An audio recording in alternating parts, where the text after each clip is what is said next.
Bwana, kwanza tunaanzia Msimbazi. Moja ya wachezaji ambao wamefanya vizuri sana kwenye mpira wa Tanzania na Afrika kwa jumla, nesi mwingine ni Fabrice Luamba Ngoma.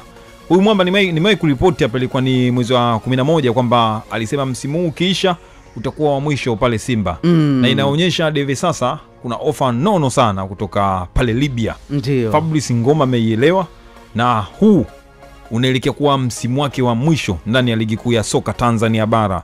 Kwa sababu anataka kuondoka kwa heshima. Unaona hiyo? Isa. Ndio. Fabrice Ngoma ni moja ya viungo wakati ambao wamefanya makubwa sana kwenye mpira huu wa Tanzania. Unapozungumzia mafanikio ya Simba kwenye michuano ya kimataifa, ndio, basi lazima umzungumzie Fabrice Ngoma kwa sababu alikuwa na control vizuri sana lile eneo la katikati ya uwanja. Unajua Italiano wanaita centrocampista centrale.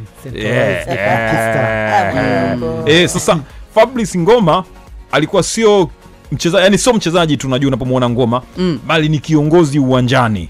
Mimi nilikuwa napenda kumuita kama ni Fadlu Davis, ama napenda kumuita kama Fadlu Davis ambaye yupo ndani ya pitch. Hebu angalia wachezaji wa Simba kikosea, kina Mpanzu, kina Yusuf Kagoma anavyowaelekeza.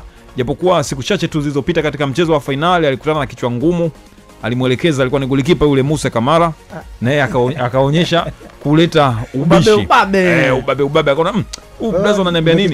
Ni kichwa ngumu. Lakini ukiangalia Fabrice Ngoma ni mchezaji mwenye mafanikio kuliko wote pale Simba. Wakati wachezaji wengine wanacheza finali yao ya kwanza msimu huu, Fabrice Ngoma tayari amecheza finali 3, na katika hizo finali 3 amefungwa 2, amechukua ubingwa 1. Na pia kulikuwa na